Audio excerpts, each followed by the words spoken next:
On to vie, jak by som povedala, dobré pripomienky vie tomu príbehu dať, pretože ja tým, že som tam ponorená do toho pol, 3/4 roka a už mi niektoré veci ujdú, hlavne keď tam niečo pomením, niekedy nenadväzujú súvislosti, že už keď to čítam niekoľkokrát za sebou, tak už tam vidím aj to, čo tam nie je napísané. Takže on ma vie na takéto chyby upozorniť a čo je ešte veľmi dôležité pre mňa, keď tam mám nejakú mužskú postavu, tak vie to tak dobre skritizovať, nie že skritizovať, ale dobre zhodnotiť, že napríklad toto by chlap nikdy neurobil alebo nepovedal, alebo zase naopak, toto by asi spravil inak a dá mi tam proste pripomienky, takže ja najskôr zapracujem jeho pripomienky a až takto upravený rukopis ide do vydavateľstva. A ešte, aby toto nestačilo, vymýšľa všetky názvy mojich kníh, vymyslel on. Ja som si naozaj, všetky moje knižky sú písané rukopisom, že 1., 2., 3., 4. kniha, takto. A názvy vymýšľal on dokonca tak, že mi napísal 3-4 možnosti a ja som si vyberala, takže on má takú nenahraditeľnú úlohu, čo sa týka mojich knížiek, že som povedala, že už v ďalšej knihe, ktorá vyjde, už mu aspoň nejaké poďakovanie napíše, pretože to naozaj zaslúži. On je tam stále tak v úzadí, chodí poctivo na všetky moje besedy, spravuje mi stránku, robí pre mňa strašne veľa, takže ja mu vždy takto verejne poďakujem. On sa tak hamblivo usmieva, akože ja nič, ja muzikant, ale bez neho by som naozaj nebola tým, čím som. No, ja teda si užívam trojizbový byt sama. Dievčence mám 2 a už sú dospelé, ale Potvora, Tatiana, čítala som a vlastne tento rok mi hovorí, mami, dala som si záväzok, že konečne prečítam všetky tvoje knihy. Ty Potvora jedna ešte ich nečítala, tá mladšia. Tá staršia je taká, áno, že teda zo slušnosti prečíta, že mami, celá si tam v tých knihách, všetky tvoje výrazy, ktoré používaš doma. A hovorím, vieš, ale to je môj rukopis a je vlastne vyjadrovanie, že Ježiš, to tvoje chlapisko a to schodisko mami, že také kritičky sú.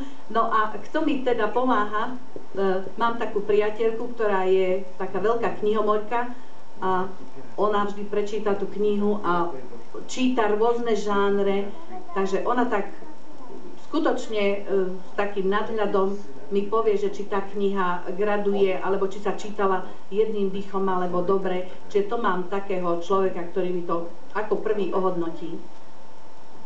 A môžeš ty. Zase ja. Chcete sa ešte niekto niečo opýtať? No, však to povieme a potom.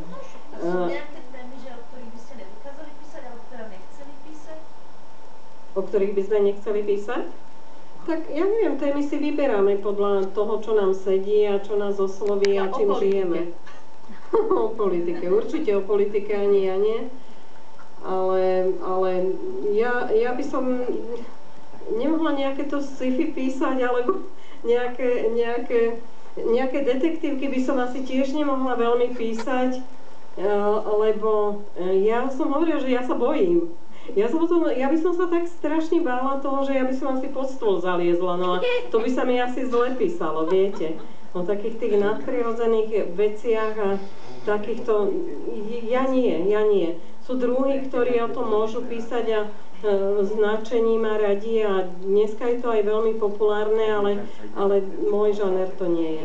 Môj žáner sú presne tie romány zo života žien a z toho, čo ženy prežívajú a sú to vlastne radosti, starosti žien a ich lásky a sklamania a to, čo vlastne všetky v živote nejak prežívame a prežili sme a čím prechádzame. Taký je vlastne aj ten trojlistok z internátnej izby, to je jasné, že o čom asi to je, o 3 kamarátkach, ktoré sa stretli v jednej internátnej izbe, ktoré naozaj je to aj o ich prvých láskach, sklamaniach, ako sa dokázali vlastne podržať a to ich priateľstvo prežilo až do dospelosti. Je to také trošku, začína to 40-ročnou dámou, ktorá vlastne sa trošičku vracia aj do tej minulosti. Tá Karolína neblázni, to je druhá kniha moja, tá vyšla v roku 2000, tuším. Tak tá je písaná tak iným štýlom, že je písaná v jednej línii vlastne, ako mladá Karolína zoznamila sa s mužom, ona bola vlastne nie týraná, ale trošku tak šikanovaná v škole a trpela tým, a keď sa zoznámila s tým mužom, tak vlastne rozhodla sa neísť na vysokú školu, ale ísť za svojou láskou, a celá rodina kričala: Karolína, neblázni, neblázni, pretože ten muž mal 3 deti a ona napriek všetkému išla za svojou láskou a veľmi dobre urobila, čo spravila, pretože potom podľa toho sa ten jej život vyvíjal, ale bol fajn.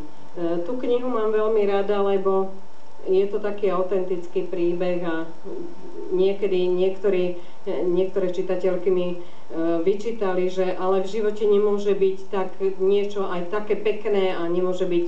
A ja hovorím, že a prečo úplne popierame to, čo pekné aj v živote vieme prežiť, a prečo radšej chceme čítať o tom, že niečo bolo zlé, a musíme predsa žiť aj tým, že aj niečo pekné sa okolo nás odohráva. Tento príbeh je, myslím si, taký pekný. Ja sa vrátim k mojej knižke Emine slzy. Tak to len tak náhodou začala mi rozprávať dobrá priateľka. Jej príbeh, náhle jej umrel muž. A teraz mi začala o tom rozprávať a mne zimomriavky po tele, že vlastne, čo sa jej stalo, niečo také, že medzi nebom a zemou po tej jeho smrti. A niekedy ma tak osloví, lebo ženy radi rozprávajú, klebetia a radi sa aj vyrozprávajú o sebe, o svojich problémoch.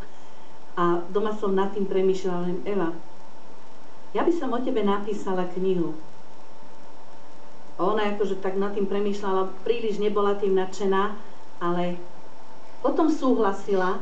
A vlastne všetky tie knihy, ktoré píšem, oni sú so súhlasom tej dotyčnej osoby, ktorá to prežila. Ale vždy sľúbim, že v tej knihe ju nikto nespozná. Čiže vlastne hovorím, že píšem podľa skutočnosti, ale píšem aj s fantáziou, pretože musím vždy ten dej vlastne zatočiť, zavrtieť tak, aby ju tam nespoznali. Pretože tu sú ľudia, ktorí chodia po seredi, ktorí sú okolo mňa.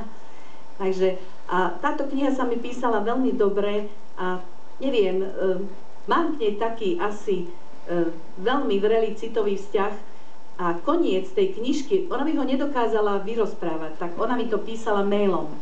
Na ňu to tak strašne pôsobilo, že rozprávať, tak mi to písala mailom a ja som autenticky použila tie jej slova, presne jak to do toho mailu písala, tak ja som to všetko použila v tej knihe tam na konci a tak som rumácgala pri tej knihe, že vlastne ten život je taký a tak sa s nami zahráva. No a ďalšiu knihu, to je Predajná láska, ešte o jednej poviem. No, to sa tiež stalo. Starší pán, muž sa zalúbil do prostitútky, prostitútky, ktorá šliape pri ceste. Stalo sa to zase také známej. A táto kniha bola v mojej hlave 2 roky, pretože ona mi stále hovorila, nie, ešte nenastal čas, ono sa to ešte deje, nemôžeš o tom písať. A potom také uplynuli tie 2 roky, ona hovorí, že už by si ako mohla písať. Tak vlastne tento príbeh, zalúbil sa do nej, on sa ani nezalúbil, jemu bolo len ľúto toho dievčaťa úbohého, tam pri tej ceste, tam sa motkalo, šliapalo. A vlastne, aby som tú identitu zachovala, aby to bolo skutočne také identické, tak taká pani na pedikúre hovorí, a ja robím na benzínke a tam chodia tí šlápky, tam sa oni schovávajú a ja vám, áno, a že ja vám teda dohodím také stretnutie, tak som sa vtedy stretla s 2, no bola som vydesená. Tá kniha zďaleka neobsahuje tú surovosť, možno by ste v tej knihe od Melasovej, Tatiana Melasová, Tovar, tam je to teda krutejšie, ale snažila som sa vyvarovať tým vulgárnym slovám a tým spojom, lebo myslím si, že každá literatúra musí človeku niečo dať, nemôže byť taká perverzná, vulgárna a neviem aká. Takže tak to bolo také poučenie, ale to vám len chcem povedať, že 3 mesiace som chodila po seredi takto akože klapky na očiach, jak kôň, že aby náhodou niektorá na mňa nezakričala, že ma spozná. Ale oni mali asi vtedy prácu cez deň, takže som s nimi. No, takže som si, a chovateľov psov som navštívila 3. Čiže to len chcem povedať, že keď píšeme nejakú tému, tak samozrejme, a chceme do niečoho zabrdnúť, tak je dobre si to preveriť, overiť a je to najlepšie u ľudí. Ľudia sú ochotní, rozprávajú. Ja sa vrátim ešte k tým témam, čo ste sa pýtali. Ono nejde o to, ktorú by som chcela alebo nechcela písať. Ide o to, že nie ja si vyberám témy, ale oni si vyberajú mňa.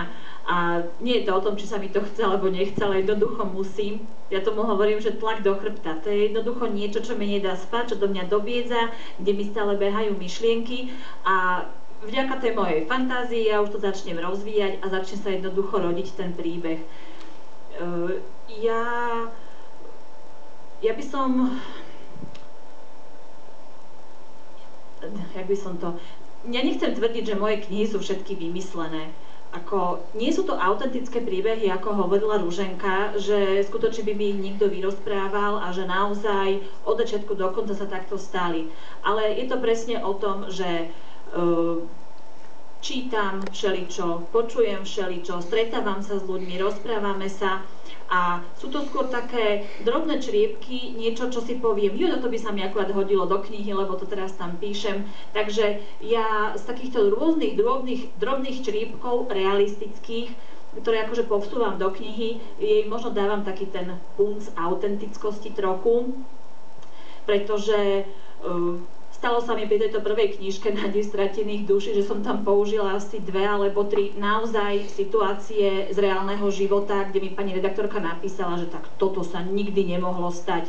A ja som jej na to napísala, tak tomu verte, že práve tieto, ale naozaj skutočne práve na tie 2 boli 2 situácie a tieto 2 jediné sú tam naozaj podľa reality a jednoducho život sa s nami nebaví spôsobom, že či sa nám to páči, tak to žiť alebo nie. Jednoducho nám prichádzajú veci do života a my si s nimi musíme nejako poradiť.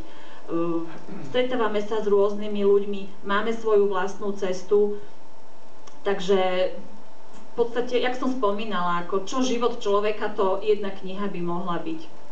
No. Tak áno, niekto má tak pestrý život, že by nestačilo ani neviem koľko kníh.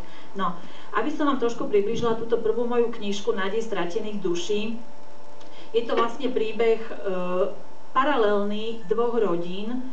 Je to o mladom zubárovi Jurajovi a jeho žene Mirke, majú aj dcérku, akurát tá jeho manželka sa k nemu správa dosť chladne. Od svadby zrazu sa jednoducho niečo zvrtlo a on nechápe čo. Veľmi sa snaží do toho preniknúť, snaží sa to nejako zmeniť a čím viac sa snaží, tým viac sa tá jeho žena vzdialuje. Zároveň tam prebieha príbeh učiteľky, riaditeľky z materskej školy Andreji a jej manžela Roberta. Tam sa to zase zdá navonok všetko ideálne, že majú všetko, na čo si zmyslia.